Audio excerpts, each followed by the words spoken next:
Hello students, आज की class में हम लोग क्लास 10th के जुलाई माह के गणित के सारे क्वेश्चंस को देखने वाले हैं एक एक करके। तो चलिए सबसे पहले सेक्शन ए के क्वेश्चन देखते हैं। टोटल इसमें 30 क्वेश्चन दिए, ऑब्जेक्टिव टाइप है। चलिए एक एक करके सबको देखते हैं। पहला क्वेश्चन क्या है, यूक्लिड डिवीजन एल्गोरिथम से 135 और 225 का मौसा ज्ञात कीजिए। तो हमें क्या करना होगा, पहले 225 में भाग करेंगे 135 से, एक बार में ले जाएंगे 135 आ जाएगा यहाँ पे 90। तो क्या होता है, भाज्य बराबर में भाजक गुना भागफल और प्लस में शेषफल।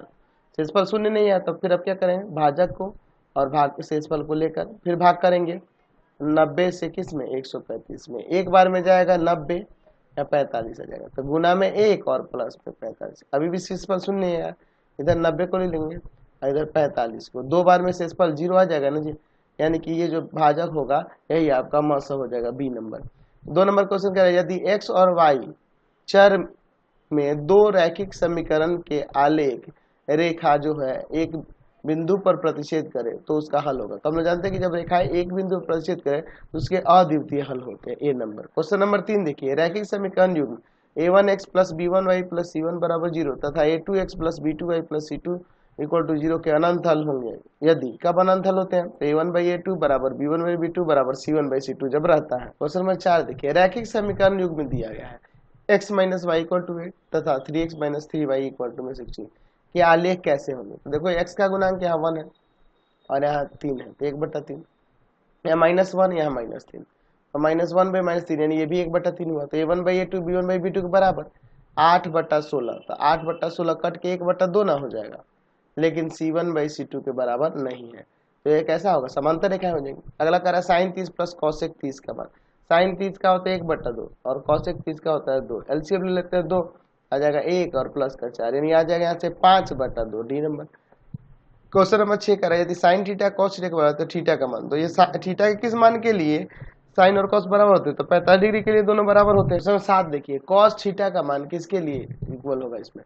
तो ये देखिए ए एंगल है, तो बेस बाई हाइपोटेनस हो जाना कॉस थीटा के लिए। निम्नलिखित क्वेश्चन नंबर 8, निम्नलिखित में किसका मान सबसे अधिक है। तो साइन में जानते हैं हम लोग कि जैसे जैसे यहाँ पे कोण का मान बढ़ेगा वैसे वैसे वैल्यू ही बढ़ता है। तो साइन 90 का सबसे ज्यादा होगा। और निम्नलिखित में किसका मान सबसे कम है, तो कॉस में उल्टा होता है। कॉस में जितना डिग्री के लिए जितना बड़ा डिग्री होगा उसका वैल्यू उतना छोटा होगा।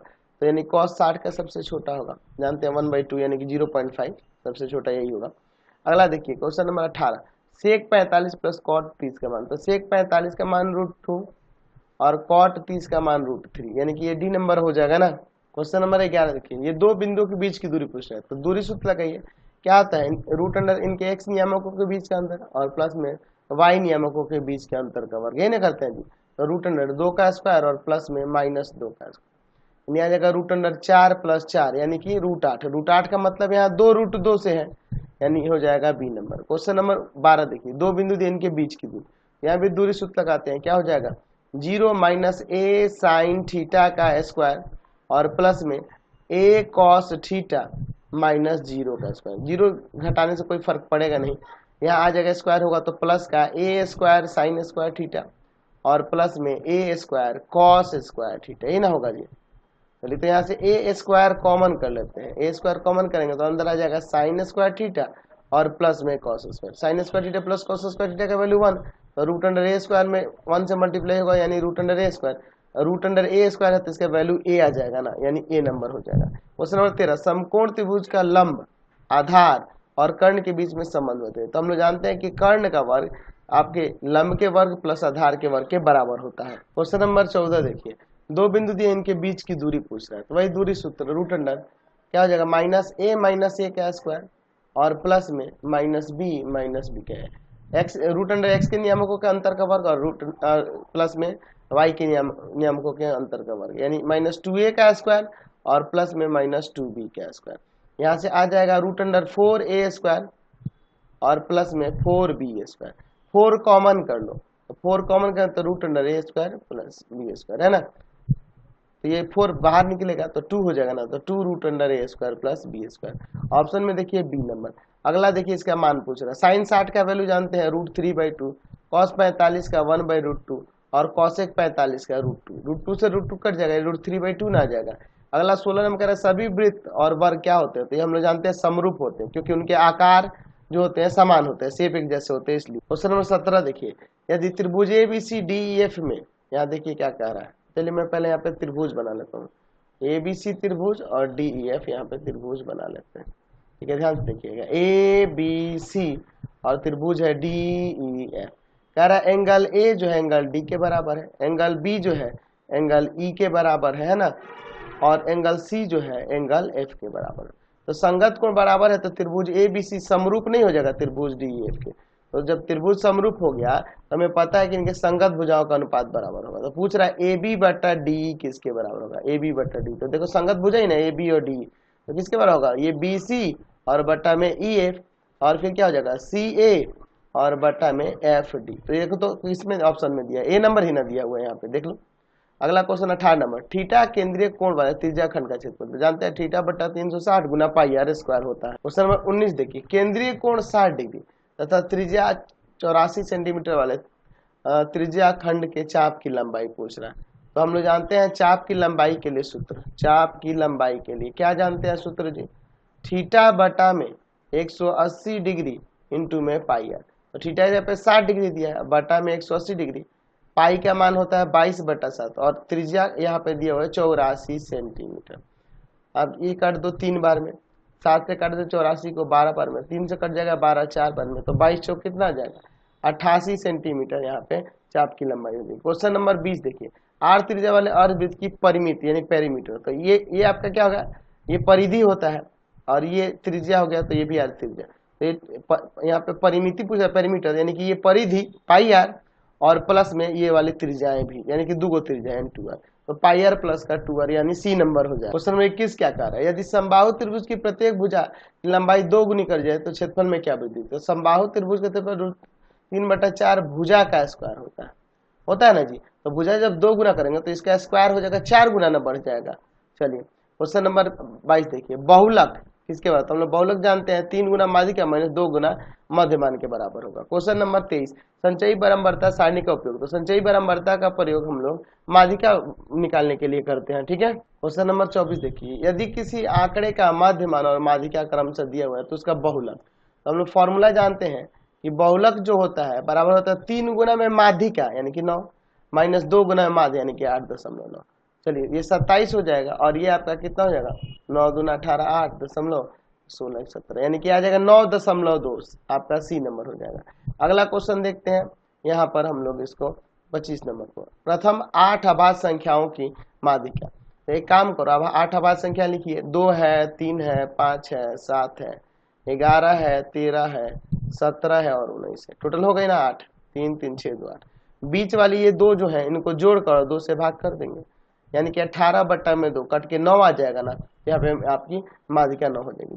26 नंबर कह रहा है कि प्रथम n प्राकृत संख्याओं का योगफल, तो प्राकृत संख्या यानी 1 2 3 4 ऐसे करके कहाँ तक हमें जोड़ना है, n तक का योगफल। हम लोग जानते हैं पदों की संख्या बटा 2 और इंटू में प्रथम पद और प्लस में अंतिम पद, तो फॉर्मूला के अकॉर्डिंग यही ना हो जाएगा n इंटू एन प्लस 1/2। चलते हैं नेक्स्ट क्वेश्चन, क्वेश्चन नंबर 27 देखिए, 2 क्रमिक विषम संख्याओं का योग सर्वदा किस संख्या से विभाजन, हमेशा किससे विभाजन, तो क्रमिक में नहीं लगातार, 2 क्रमिक विषम संख्या, 1 3 हो गया 4 आ जाएगा, 4 से विभाज्य आपका 3 + 5 8 हो जाएगा, 4 से विभाज्य आपका 5 + 7 12, ये सब 4 से हमेशा विभाज्य हो रहा है, हमेशा की बात करें।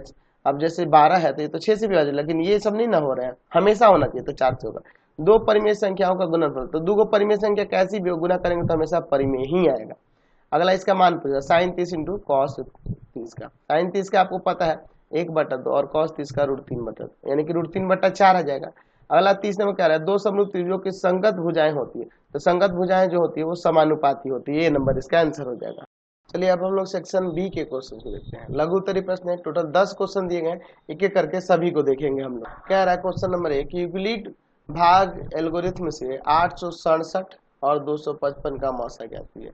यहाँ देखिए तो 867 बड़ा है ना 255 से, इसलिए हम लोग मान लेंगे इसमें a बराबर में 867 और b बराबर में 255, और फिर हम लोग यहाँ पे लिखेंगे यूक्लिड विभाजन प्रमेय का, जो हम लोग पढ़े हुए हैं, यूक्लिड विभाजन प्रमेय का क्या था, यूक्लिड विभाजन प्रमेय का ए बराबर में बी क्यू प्लस आर, जहाँ आर का मान 0 और 0 से बड़ा है लेकिन बी से छोटा है।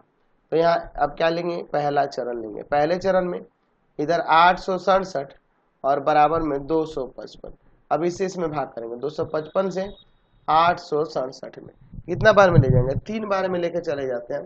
तो कितना आ जाएगा 3 बार में, तो 5 3 15, 5 1 5 3 15 1 16 और 3 2 6 1 7, यही ना आ जाएगा जी। यानी आ जाएगा यहाँ पे 2 0 1 102। तो गुना में 3 और प्लस में 102। अभी शेषफल शून्य नहीं है, तो अगले चरण में क्या करना होगा जी, चरण 2 में इधर लेंगे भाजक 255 और इधर आपका शेषफल, फिर से भाग पुनः करेंगे 102 से 255 में 2 बार में ले जाएंगे 204, आ जाएगा यहाँ पे 51। तो यहाँ गुना में आपका हो जाएगा 2 और प्लस में 1, शेषफल फिर शून्य नहीं है। अगला चरण, अगले चरण यानी कि चरण स्टेप 3 आपका आ जाएगा यहाँ पे 102, इधर 51, 2 बार में आपका शेषफल 0 आ जाएगा। यानी शेषफल 0 आ गया तो ये भाजक जो है वही आपका क्या हो जाएगा, एचसीएफ हो जाएगा। तो एचसीएफ यहाँ से क्या आ गया, 51। चलते हैं नेक्स्ट क्वेश्चन पे। क्वेश्चन नंबर 2 देखिए क्या करें, सिद्ध करें कि x बराबर 2 x और y बराबर 2, x बराबर 3 और y बराबर 2, रैखिक समीकरण इतना का हल है। तो x बराबर 3 और y बराबर 2 पर क्या हो जाएगा इस समीकरण में, देखिए तो 5 गुना में 3 माइनस 3 गुना में 2 बराबर 15 और माइनस का 6, क्या आ जाएगा, घटेगा तो 9 आ रहा है ना, इसके बराबर हो जा रहा है कि नहीं। अतः लिख सकते हैं कि x बराबर 2 y बराबर 3, x बराबर 3 y बराबर 2 रैखिक समीकरण 5x माइनस 3y बराबर 9 का हल है, क्योंकि उसको संतुष्ट करा इसलिए उसका ये हल है। समझ गए। क्वेश्चन नंबर 3 देखिए, इसका मान ज्ञात करने के लिए कह रहा है, क्या दिया है, साइन 45 डिग्री प्लस में कॉस 30 डिग्री और माइनस में टेन 60 डिग्री। तो आपको पता है साइन 45 डिग्री का 1/√2, कॉस 30 डिग्री का वैल्यू आपको पता है √3/2 हो जाएगा, ठीक है। और माइनस टेन 60 का वैल्यू √3 होता है। एलसीएम हो जाएगा यहाँ पे 2√2, यहाँ इसमें डिवाइड करेंगे 2 जाके ऊपर मल्टीप्लाई करेंगे, प्लस इसमें डिवाइड करेंगे √2 जाके ऊपर मल्टीप्लाई करेगा √6, माइनस इसमें से डिवाइड या नीचे कुछ नहीं तो 1 है ना, डिवाइड करेंगे 2√2 जाके इसमें मल्टीप्लाई करेगा, ये 2√6 हो जाएगा। यानी क्या आ जाएगा 2 माइनस का √6/2√2, यही छोड़ दो, नहीं तो आंसर हर में √2 से मल्टीप्लाई करो, या इतना भी छोड़ सकते हो। क्वेश्चन नंबर 4 देखिए, मूल बिंदु से इस बिंदु की दूरी, यहाँ पूछ रहा है मूल बिंदु से बिंदु -5, -12 की दूरी। तो हम लोग जानते हैं √x² + y² हो जाएगा, यानी कि √−5 का स्क्वायर और प्लस में -12 का स्क्वायर, √−25 आ जाएगा और ये 144 जोड़ेंगे तो √169, यानी कि ये 13 आ जाएगा ना, आंसर 13 इकाई आ जाएगा दूरी। समझ गए। चलते हैं नेक्स्ट क्वेश्चन पे। अब क्वेश्चन नंबर 5 देखिए क्या करना है, यदि बिंदु 0,1 दो बिंदु इन दोनों से समदुरुस्त है तो x का मान निकालना है। तो हम लोग मान लेते हैं कि माना बिंदु, इसका नाम कुछ देते हैं, मान लीजिए P, जिसका निर्देशांक है 0,1, दो बिंदुओं एक का नाम ले लेते हैं A, जिसका निर्देशांक है 5, तथा B, जिसका निर्देशांक है x, 6 से समदूरस्थ है। तो समदूरस्थ है, इसका मतलब यह हुआ कि P से A की दूरी और P से B की दूरी बराबर है, ठीक है। अच्छा, वर्ग कर देते हैं, तो वर्ग करेंगे तो क्या आ जाएगा, यहाँ से PA² बराबर में PB²। अब यहाँ पे दूरी सूत्र लगा देते हैं, PA और एक बार PB के लिए। तो PA के लिए लगाएंगे तो 5 - 0 का स्क्वायर प्लस में -3 - 1 का स्क्वायर इक्वल टू में PB के लिए तो x - 0 का स्क्वायर और प्लस में 6 - 1 का स्क्वायर, यहाँ 5 का स्क्वायर, यहाँ -4 का स्क्वायर, यहाँ पर x का स्क्वायर और यहाँ फिर 5 का स्क्वायर। ये 5 का स्क्वायर से 5 का स्क्वायर हटा, यहाँ 4 का स्क्वायर 16 हो जाएगा, x² बराबर में 16 और स्क्वायर रूट में जाएगा तो x का वैल्यू 4 आ जाएगा, प्लस माइनस का दोनों आ जाएगा, ठीक है ना जी। x प्लस माइनस का 4 हो जाएगा, यही तो निकालना था।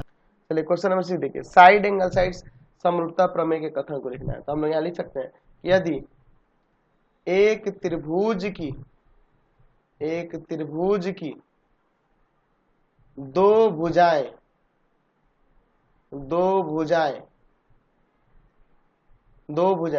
किसी दूसरे त्रिभुज की संगत दो भुजाओं के समानुपाती हो, भुजाओं के समानुपाती हो तथा उनके द्वारा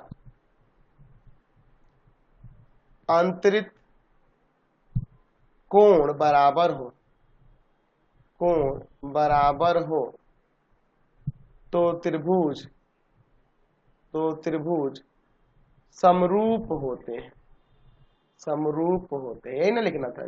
चलते नेक्स्ट क्वेश्चन नंबर 7 देखिए। कह रहा त्रिभुज एबीसी में पीक्यू समांतर बीसी खींचा गया है जो AB और AC को क्रमशः D और E पर काटता है। तो थेल्स प्रमेय के अनुसार परिणाम को लिखे। अच्छा चलिए देखते हैं।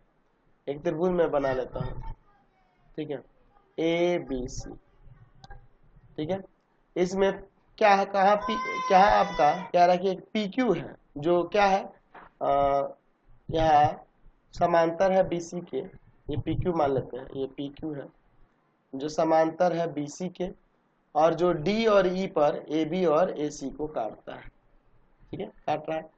तो थेल्स से इसके परिणाम को लिखना है। तो हम लोग देख रहे हैं कि चूंकि त्रिभुज ABC में PQ समांतर है BC, यहाँ लिख सकते हैं थेल्स प्रमेय से क्या परिणाम हो जाएगा जी कि AD बटा आप लिख सकते हैं DB बराबर हो जाएगा AE बटा EC के, ये लिख सकते हैं पहला।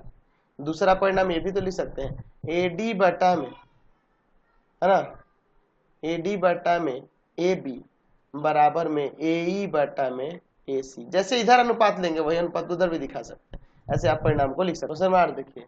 यदि वृत्त की परिधि की लंबाई 88 सेंटीमीटर है तो उसका क्षेत्रफल क्या है। वृत्त की परिधि की लंबाई दी हुई है, ठीक है, तो उसका क्षेत्रफल निकालना। तो मान लेते हैं, माना वृत्त की त्रिज्या R है, वृत्त की त्रिज्या कितनी है, R है।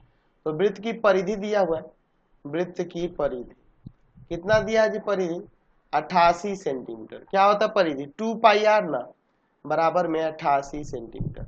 2 गुना 22/7 और गुना में r बराबर में 88 सेंटीमीटर। तो r बराबर हो जाएगा 88 गुना 7 और बटा में 2 गुना में 22।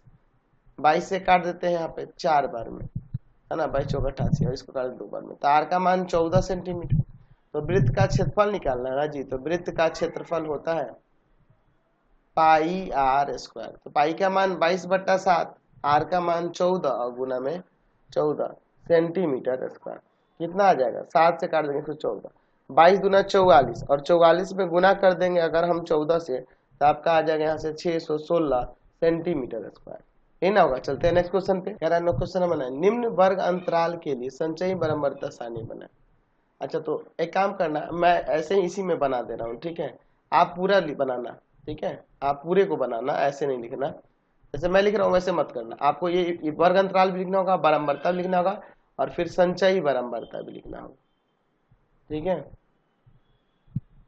चलिए क्या करते हैं, 2 को, फिर ये दोनों को जोड़कर 5 और फिर ये तीनों को जोड़कर 10, फिर ये चारों को जोड़कर 10 से 16 हो जाएगा, फिर ये 5 को जोड़कर तो आपका 20 हो जाएगा और फिर 10 30, यही हो जाएगा संचयी बारंबारता सारणी। चाहो तो यहाँ कुल लिख सकते हो, ये कुल आएगा 30, ठीक है। तो इसी तरह तो ये बना देना था, ठीक है। आप इसको पूरा बनाना, तीनों कॉलम बनाना, ये तीनों रो बनाना, समझे ना, तभी आपका सही होगा। क्वेश्चन नंबर 10 देखिए।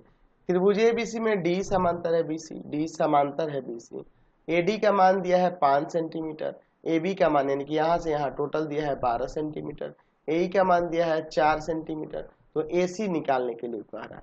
यहाँ देखिए त्रिभुज ए बी सी में हमारे पास कह रहा है कि डी जो है ना समांतर है बीसी के, ये हमारे पास दिया है, ठीक है। तो एक चीज बताइए, थेल्स प्रमेय से क्या हो जाएगा, ए डी बटा में ए बी बराबर हो जाएगा ए बटा में ए सी के न बराबर। चलिए मानों को रखते हैं 5 सेंटीमीटर 12 सेंटीमीटर बराबर में हो जाएगा 4 सेंटीमीटर और बटा में ए सी। यहाँ सेंटीमीटर सेंटीमीटर हटा दीजिए, इधर ले जाते हैं और इसको इधर लाते हैं। तो 5 AC बराबर में 12 चौका 48 सेंटीमीटर, ये भाग में जाएगा AC बराबर में 48/5 सेंटीमीटर। दशमलव में कर सकते हैं, 5 9 45, ठीक है, और 3 5 6 33, 9.6 आ जाएगा सेंटीमीटर में। अब हम लोग दीर्घ उत्तरीय प्रश्न जो 5 को दिए 11 से 15 तक, इनको देख लेते हैं। 11 नंबर कह रहा है पाइथागोरस प्रमेय के कथन को लिखें एवं सिद्ध करते हैं। चलिए पहले इसका कथन लिख देते हैं। क्या था कथन जी? कि किसी समकोण त्रिभुज के लिए कर्ण का वर्ग किसके बराबर होता है? तो उसके अन्य दो भुजाओं के वर्गों के योग के बराबर होता है। या हम ऐसे भी लिख सकते हैं कि किसी त्रिभुज में, किसी समकोण त्रिभुज में समकोण वाले शीर्ष के सामने वाली भुजा का वर्ग अन्य दो भुजाओं के वर्गों के योग के बराबर होता है ना। यहाँ पर लिख सकते हैं किसी समकोण त्रिभुज के लिए बड़ी भुजा का वर्ग यानी कि कर्ण का वर्ग, बड़ी भुजा का वर्ग अन्य दो भुजाओं के वर्गों के योग के बराबर होता है। ये हमें दिखाना है, बराबर होता है, यही तो कथन है। चलिए तो इसका एक प्रमाण देख लेते हैं यहाँ पर, ठीक है। चलिए मैं यहाँ पर एक समकोण त्रिभुज ले लेता हूँ, ठीक है, समकोण त्रिभुज ले लेता हूँ, ए बी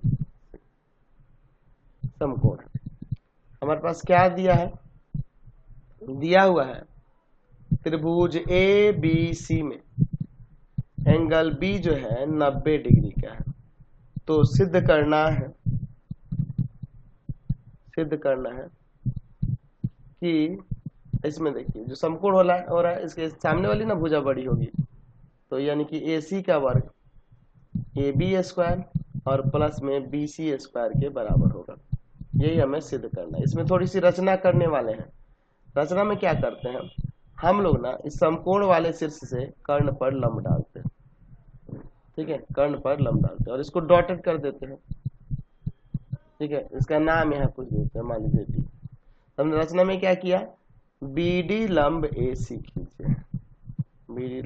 खींचे। अब इसके बाद हम लोग इसका प्रमाण देखते हैं, ठीक है। अच्छा, हम एक प्रमेय पढ़े हुए हैं। कौन सा प्रमेय है जी? हम जानते हैं कि क्या जानते हैं जी?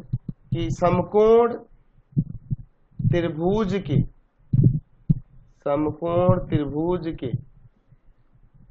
समकोण वाले शीर्ष से कर्ण पर लंब डाला जाए तो इस प्रकार बने त्रिभुज संपूर्ण त्रिभुज के समरूप होते हैं, ठीक है। तो देखिए, तो ये कर्ण से इस पे लंब डाला जाता है, ये दोनों त्रिभुज क्या होंगे? पूरे बड़े वाले त्रिभुज के समरूप होंगे इस प्रमेय से। तो यहाँ हम लोग ध्यान से देखिए, अगर हम लोग बात करेंगे तो त्रिभुज ADB समरूप हो जाएगा त्रिभुज ABC के, हो जाएगा, ठीक है। तथा दूसरा आप देखिए, ये वाला त्रिभुज पूरे बड़े वाले त्रिभुज का, तो इसका नाम देते हैं त्रिभुज, यहाँ पे ले लेते हैं, मान लीजिए आपका हो जाएगा BDC समरूप हो जाएगा त्रिभुज ABC। BDC क्यों ले रहे हैं? क्योंकि देखो इसका योग 180 होगा, सॉरी इन तीनों का योग 180 होगा, तो इन दोनों का योग 90 होगा। उसी प्रकार से इन दोनों का योग 90 होगा, ये C कॉमन है, कट जाएगा, यानी ये इसके बराबर हो जाएगा, यानी कि संगत शीर्ष ये इसके है, इसलिए इसका नाम B, फिर समकोण वाला, फिर तीसरा। उसी तरह से इसमें त्रिभुज में ये B किसके संगत है? यहाँ D के। इस त्रिभुज के हिसाब से इसके संगत ये वाला शीर्ष होगा, इसलिए उसके अनुसार नाम लेना होगा। तो अब जानते हैं कि त्रिभुज समरूप हो गया, तो हम लोग जानते हैं कि दो समरूप त्रिभुजों के संगत भुजाओं का अनुपात बराबर होता है। अनुपात बराबर होता है ना जी। दो समरूप त्रिभुजों के संगत भुजाओं का अनुपात बराबर होता है। तो देखिए, तो इस त्रिभुज ADB में अगर हम लोग यहाँ पे ले लें इसमें की भुजा, और मान लीजिए हम लोग AB लेते हैं, AB के संगत इसमें AC हो जाएगा ना।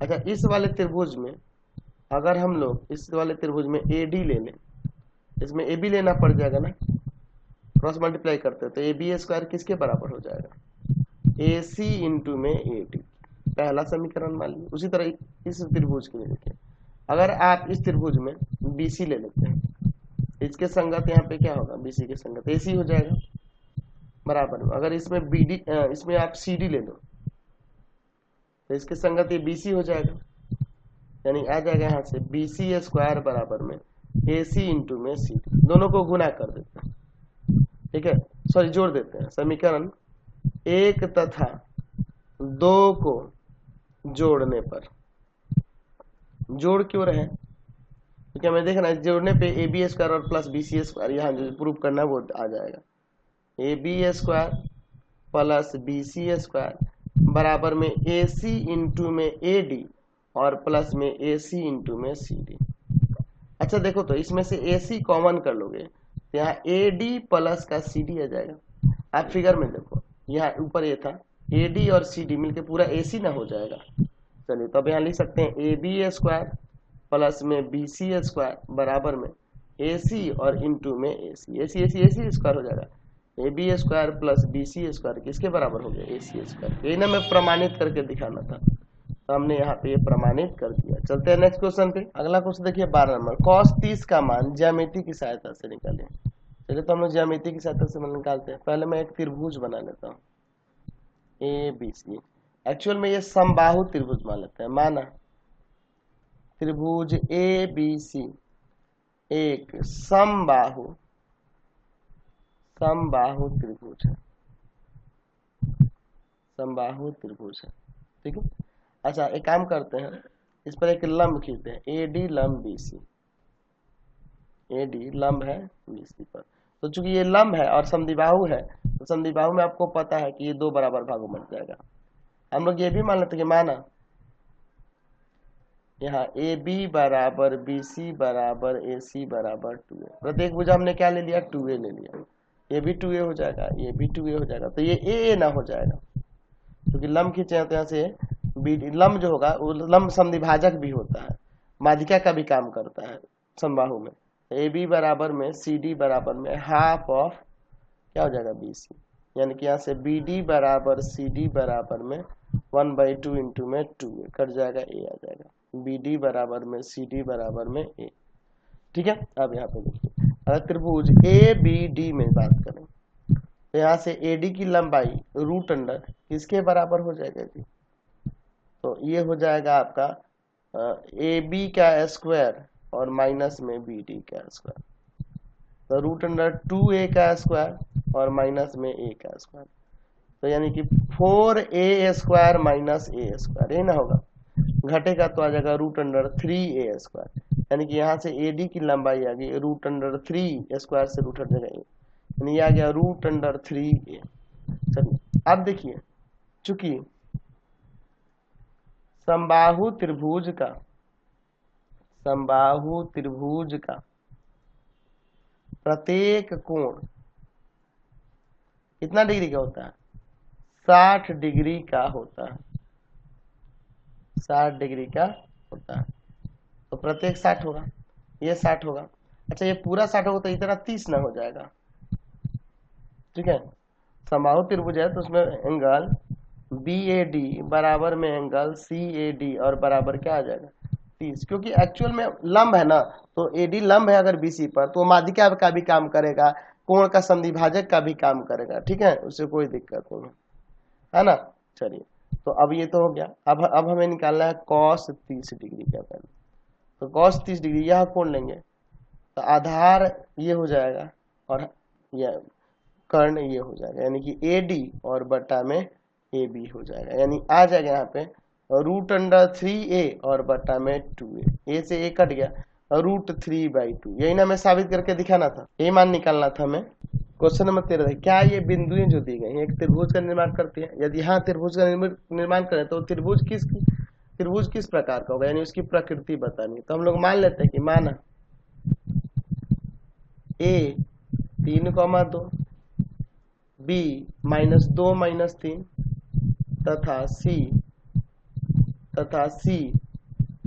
2,3 तीन बिंदुएं हैं, ऐसा हम लोग मान लेते हैं। तो हम क्या करेंगे कि करके ए बी बी सी और ए सी निकालेंगे दूरी सूत्र से। तो दूरी सूत्र जानते हैं ना आप लोग, दूरी सूत्र जानते हैं, √अंडर x2 - x1 का स्क्वायर और प्लस में y2 - y1 का स्क्वायर। तो दूरी सूत्र लगा के निकालते हैं। एक बार ए बी निकालिए पहले, √अंडर -2 - 3 का स्क्वायर और प्लस में -3 - 2 का स्क्वायर। ठीक है, तो क्या आ जाएगा यहाँ पर, आ जाएगा -5 का स्क्वायर √अंडर और फिर -5 का स्क्वायर, 25 √अंडर 50, यानी कि 5√2 हो जाएगा। चलिए अब BC निकालते हैं दूरी सूत्र से, √अंडर 2 -+2 हो जाएगा, फिर 3 -+3 हो जाएगा, क्या हो जाएगा 4 का स्क्वायर और प्लस में 6 का स्क्वायर। 4 का स्क्वायर 16 और 6 का स्क्वायर 36, दोनों को जोड़ देते हैं, 6 6 12 2 5 52 आ जाएगा, ये ना हो जाएगा जी 52। चलिए अब इसका देखिए, तो ये हो जाएगा 2√13। ऐसे निकाल लेते हैं ए और सी की बीच की दूरी, ए और सी की बीच की दूरी। तो क्या हो जाएगा यहाँ पे 2 - 3 का स्क्वायर और प्लस में 3 - 2 का स्क्वायर। यहाँ से क्या आ जाएगा, तो यहाँ देख रहे हैं, यहाँ -1 का स्क्वायर और प्लस में 1 का स्क्वायर, तो √2 आ जाएगा। तो देखो एक्चुअल में यहाँ देखें तो कोई भी दो गो भुजा का योग तीसरी भुजा के बराबर नहीं हो रहा है। ठीक है, इसका मतलब यह हुआ है कि यहाँ पर अगर हम लोग बात करें तो रेखाएं संरेख नहीं है। रेखाएं क्या है, कोई मतलब यहाँ पे जो रेखाखंड बनेंगे ए बी बी सी और ए सी, वो संरेख नहीं होंगे। तो संरेख नहीं है, अतः ए बी सी एक त्रिभुज का निर्माण करेगा, एक त्रिभुज है। तो जब ए बी सी एक त्रिभुज, तो कैसा त्रिभुज है, तो भुजाएं अलग अलग आ रही, तो कैसा त्रिभुज होगा, तो ए बी सी एक विषम बाहु त्रिभुज में हो जाएगा। विषम बाहु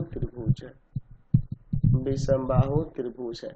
अच्छा एक और चीज हम लोग कर सकते हैं, हम लोग यहाँ ये भी देख सकते हैं ना कि यहाँ ए बी का स्क्वायर है ना और प्लस ए सी का स्क्वायर करा जाए तो देखो क्या है, 5√2 का स्क्वायर और प्लस में ए सी यानी कि √2 का स्क्वायर, तो ये हो जाएगा आपका 50 और प्लस 2 52 है ना। तो 52 क्या है, यहाँ देख रहे हैं कि BC के स्क्वायर के बराबर है ना जी, देख लो BC के स्क्वायर के बराबर है कि नहीं। तो इसका मतलब ये कह सकते हैं, ये भी कह सकते हैं ना कि त्रिभुज ABC एक समकोण त्रिभुज है,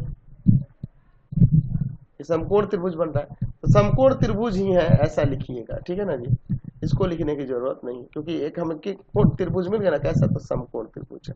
ठीक है, क्वेश्चन नंबर 14 देखिए, एक्स और वाई में संबंध ज्ञात करें जिसमें एक्स वाई का ये जो बिंदु दिया गया एक्स वाई वाला क्रमिक त्रिकोणमाला, ये दो भिन्न बिंदु से समदूरस्थ हो। अच्छा तो हम लोग मान लेते हैं कि माना बिंदु P जिसका निर्देशांक है x, y, दो बिंदु क्या नाम ले लेते हैं, A इसका निर्देशांक है 3,6 तथा B इसका निर्देशांक है -3,4 से समदूरस्थ है, ये दिया हुआ है। यानी कि यहाँ से P के एक की दूरी और B से B की दूरी बराबर है। वर्ग कर देते हैं, यहाँ पे वर्ग करने पर क्या हो जाएगा, यहाँ से PA स्क्वायर इक्वल टू में PB स्क्वायर, PA यानी कि आ जाएगा यहाँ से x -3 का स्क्वायर प्लस में y -6 का स्क्वायर इक्वल टू में x +3 का स्क्वायर और प्लस y -4 का स्क्वायर। चलिए सॉल्व करते हैं, x² -3 इंटू में x इंटू में 3 + 3 का स्क्वायर, यहाँ पे a माइनस बी का होल स्क्वायर, यहाँ पे वाई स्क्वायर माइनस 2 इंटू में वाई इंटू में 6, सॉरी यहाँ 2 होगा ना, A square minus 2ab plus B square, यहाँ A square minus 2ab plus B square. इधर देखिए एक्स स्क्वायर प्लस में 2 इंटू में एक्स इंटू में 3 प्लस 3 का स्क्वायर, और plus Y square minus 2 into में वाई इंटू में 4 प्लस 4 का स्क्वायर। यहाँ देखिए एक्स स्क्वायर वाई स्क्वायर दोनों तरफ से कट जाएंगे, 3 का स्क्वायर भी कट जाएगा, यहाँ देखो 9 होगा, यहाँ भी 9 होगा। चलिए आगे देखते हैं। माइनस का 6x माइनस का 6 दूना 12y प्लस का 36 बराबर में 6x माइनस का 8y और प्लस का 16। एक तरफ करते हैं, माइनस का 6x माइनस का 12y माइनस का 6x प्लस का 8y हो गई इधर आके, और 16 और माइनस का 36। चलिए यहाँ पे क्या आएगा, 6 6 12 माइनस का 12x और ये माइनस का 12 प्लस का 8 तो माइनस का 4y हो जाएगा बराबर में माइनस का 20। ठीक है, तो माइनस का 4 कॉमन कर लेते हैं, 4 3 12 और प्लस का y इक्वल टू माइनस का 20। ये जाएगा भाग में तो 5 आ जाएगा उधर ना, 3x प्लस वाई बराबर है 5x वाई में यही संबंध आ गया। तो नंबर 15 देखिए, चित्र में PQ की लंबाई देखिए, PQ यानी कि यहाँ से यहाँ PQ 24 सेंटीमीटर, PR की तरह, सॉरी PQ ये नहीं है, PQ नीचे वाला है, PQ ये रहा ना, ये 24 सेंटीमीटर, PR ये रहा 7 सेंटीमीटर। वो वृत्त का केंद्र है तो छायांकित भाग का क्षेत्रफल निकालना, तो इसकी लंबाई क्या होगी, त्रिभुज PQR में अगर हम लोग बात करें QR की लंबाई, तो कर्ण क्या होगा, रूट अंडर आपका लंब का स्क्वायर यानी PQ का स्क्वायर और प्लस में आधार का स्क्वायर के बराबर होगा, तो रूट अंडर 24 का स्क्वायर और प्लस में 7 का स्क्वायर, तो रूट अंडर आ जाएगा 576 और प्लस का 49 और रूट अंडर 625 यानी कि आ जाएगा 25 सेंटीमीटर। तो QR क्या आ गया, यहाँ से 25 सेंटीमीटर आ गया।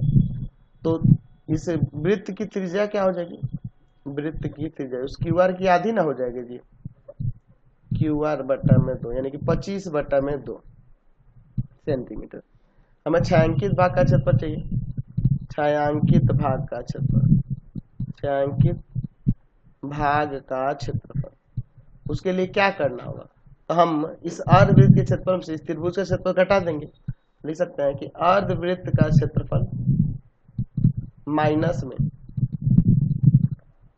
में त्रिभुज PQR का क्षेत्रफल, ये ना करेंगे, अर्धवृत्त का 1/2 पाई R स्क्वायर और PQR का 1/2 आधार हो जाएगा PR और लंब हो जाएगा PQ, ये ना हो जाएगा जी।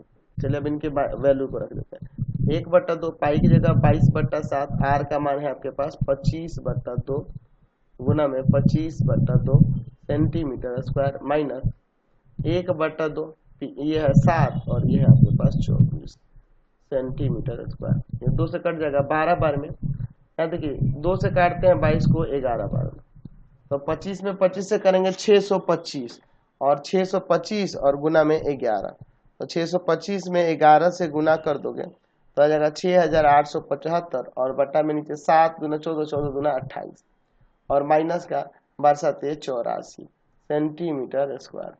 चलिए अब यहाँ एलसीएम ले लें क्या, 28 से एलसीएम हो जाएगा 28, तो आ जाएगा यहाँ पर 28 में 64 से गुना कर दो, 28 गुना में 64 हो जाएगा, है ना, तो कितना आ जाएगा, तो इसको 6875 और माइनस का 1792 सेंटीमीटर स्क्वायर, तो 1792 को घटा लेते हैं 6875 में से, ठीक है, तो क्या कितना आ जाएगा जी, 6875 और माइनस में आपका 1792, आपका आ जाएगा यहाँ से 5083 सेंटीमीटर स्क्वायर, यही आपका आंसर हो जाएगा। समझ गए, कोई दिक्कत तो नहीं है ना जी, फिलहाल आज की क्लास में इतना ही।